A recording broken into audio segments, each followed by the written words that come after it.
Welcome, brewers and beer lovers, to Flying Wombat TV, the channel all about beer, banter, and bloody good times. Yes. And today's video is the final verdict, the results of is our Foster's clone better than actual Foster's? Now, let's get into pouring, and then we need to address the very first issue with this video. So we'll see you in a second. What issue? We'll see you in a second.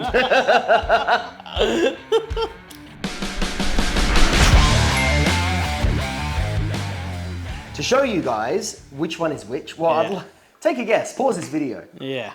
All right, now we're back. If you guess right, you win $100. No. From yourself. Of Odin's money. Of Odin's money. All right, so this one is ours. Yeah. This one is Foster's. The color difference between them It's very hard. is incredibly minute. My one is ever so slightly lighter in color, which I found quite interesting. I thought mine Which one was- is yours? This one's mine. That one's yours. This one's mine, and then this one's yours Foster's. is lighter. Slightly. Super slightly lighter. Slightly. So mine is slightly hazier at the moment because, you know, it's pretty fresh. You It lager only, it out, yeah. it's only been lagered for like a week, which is not really enough time to lager properly. Really, it should be sitting at cold temperatures for many, many weeks, a month or two before you actually serve, but who's got that kind of patience? So Not us, let's- obviously. let's get into it. Which do you want to go with first? I've never had a Foster's before. He's An gonna Australian pop beer his that cherry. I've never had a Foster's before. Oh, Or- the or issue, if the I've had, issue. I don't remember. The issue I remembered before we got to this. What issue? The issue that I want to address is so many people on various forums have gone, why? Why are you making this beer? And like, why in just a clone. an angry way, and why in a like, what the hell is wrong with you? Like, if you're making beer, why would you not make something better? It's very, very simple. One, this is for YouTube, so clickable title. Two, there is nothing actually wrong with the style of a Foster's beer. Like, a light Australian lager can be delicious. The idea was not to make something exactly like Foster's. Yes, it's a clone, but it's a superior clone. It was meant to be very Foster's-esque, but better. That was the goal. But the third thing, to be honest, I don't hate Foster's. Like, Is this, we're tasting now? We're tasting now, I mean, yeah. I just want to taste it. I find Foster's a easy, refreshing beer. I am a beer snob, but I can still appreciate that, yes, I know that it's a commercial beer and we're meant to hate commercial beers, but as far as commercial beers go, it's not one that's like, I think is absolutely disgusting. I think it's refreshing. I think it has its place in the beer kingdom. Like, it's not the best thing ever, but it's Better not. than VB. It's better than VB. Like, Better. not the best thing ever, but it's not completely awful. Like, if you can look for nuances in it if you really want to. Anyway, that's why. What do you think? Profile-wise, I don't mind it. Yeah? It's very light. It is very light. It is, it's a lager. It's a typical Super light. Aussie lager. I would describe it as being, for any of you that haven't had it, if you haven't, extremely light, obviously. Ever so slightly lemony, kind of citrusy, kind of herbally.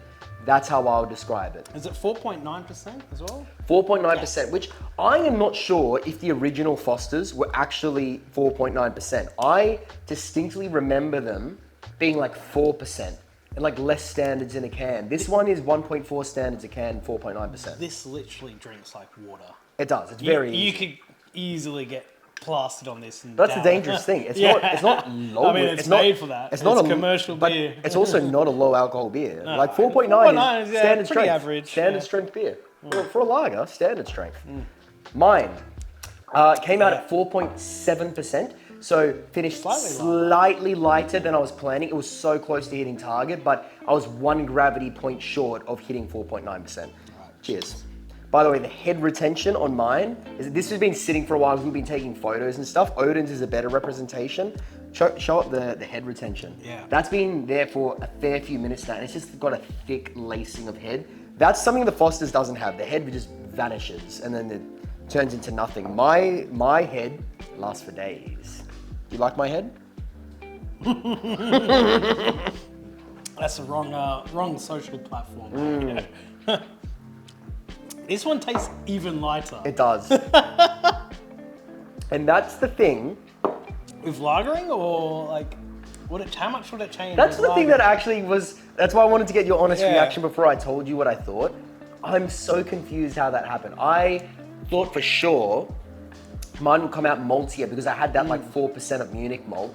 I think next time I need to increase it because here's what I didn't account for was so much of the fermentable sugars was corn sugar, was just dextrose. It just lightened the crap out of the body. It became significantly lighter than it was if I didn't use that dextrose. And I didn't really account for how much lighter that would make it because honestly, I'd never brewed with dextrose before. It's just not something I use. I'm not a fan of using it in my beers. I prefer full all grain. So learning curve for me. I learned something out of this experience and that's valuable. Yeah, it's interesting how, I mean, it does taste similar. This one just tastes lighter in that sense of body, I guess. Yeah, less estery as well. It's actually much cleaner. Yeah. This one, the Foster's actually has a slight ester note, I assume from the yeast. My one is even cleaner than that. But that being said, I also think that my yeast could have had more to showcase had I treated it properly. So because I did this in the snub nose and I didn't have temperature control, I just whacked up the PSI and let it ferment at 15 PSI under pressure, which suppresses a lot of esters. And I did that because I didn't want off flavors because I had no temp control. If I'd done this properly in the SS tank and I had full temp control and I could have done it at ideal temperatures, then I would have actually been able to let a little bit of an ester profile show from the yeast. So I kind of couldn't do that. I wish I could have because I think then that would have complemented the beer a bit nicer. I think it's kind of lacking those soft floral estery notes you get from it just lager tastes yeast. like a commercial beer. It does. It's like full on. It does You taste, would get yeah. this at a bar, at every single bar in Australia. It does. It does. It's just, yeah. I mean, it's a perfect clone, but... Which do you prefer? I don't know, actually. See, that's I the think question, if you isn't gave it? this to the average Joe, they would not be able to tell the difference. No, they wouldn't. I think for the most part, I actually prefer Foster's, except Foster's has this aftertaste that is like almost chemically. It's got this almost like, okay, I've never tasted a permanent marker, but the aftertaste tastes like a permanent marker smells, if that makes sense. It's like got this almost nail polish remover chemical thing. There's also another thing. It's not really fair because I like this one better because it's out of the tap. It feels colder. This one's out of a can. It's the same temperature. No, it's not. It's the same temperature. Feel it. It's different. Oh, I mean, Yeah. marginally. Tap beer is just always better. I'll take it. It's a win for me. Yeah. That's fine. I'll take it. I probably won't make this again ever. But if I was going to make it again, and I wasn't actually trying to, clone it for the YouTubiness, what I would do is I'd completely just eradicate using corn altogether. And I would just go straight up Pilsner malt for the rest, and then that tiny bit of Munich. I'm heading towards a Helles lager. Yeah. I'm now describing how I make a German beer. No, you need the corn. The Germans know. I'm describing German beer. Say now. something in German. Sprechen Sie Deutsch? No, I don't even know what Do it you means. speak German? I would make it again all grain, or if I was going to use corn, I would use actual corn. I'm now describing cerveza. I'm now making Mexican beer. I guess this is how you make Australian Mexican beer. I don't lager, know. that's on the menu. Ooh, Mexican I'll lager take is good. that. Have made it before. Would like to make it again. Rice lager or Mexican lager? What's the next thing?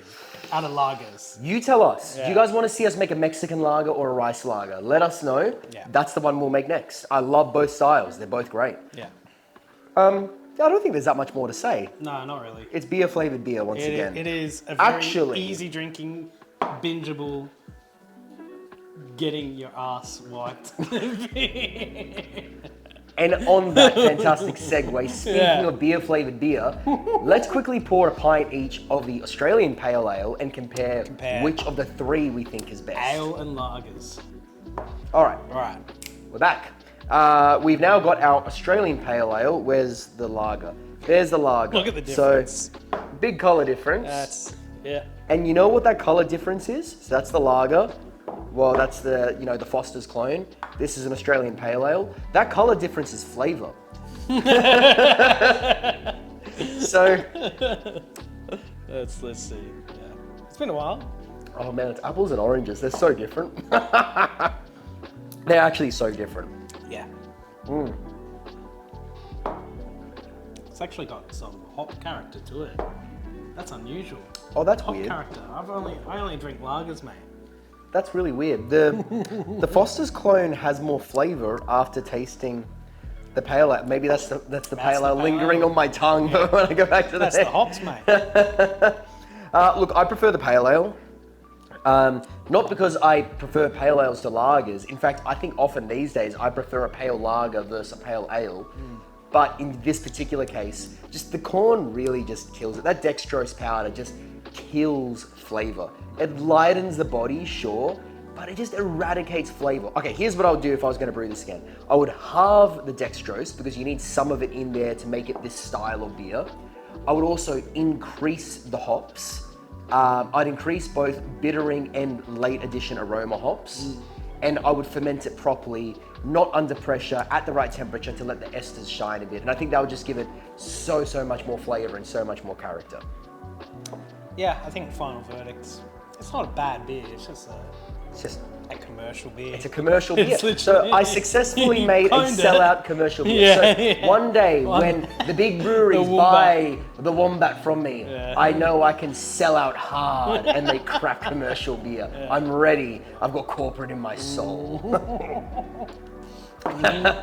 All right, if I was going to serve this to a bunch of footy players, which one am I serving? Oh, you know which one, mate. All right, done. I mean, where are they located? Are they located in Newtown? Then maybe pale ale. I don't think Newtowners are playing footy. Hey, they do the footy show. They do the footy. There's a footy festival that they do there. It's legit. It's legit. Don't you know Newtowner Jets, mate? This is off topic. We're going to cut this from the video because there's no way that's interesting to anyone. I found it boring and I'm here with it. All right, cheers guys. Thanks for Cheers. sticking around and watching, and we'll catch you next time. Brew on. I'm full. I'm having too much beer. Yeah.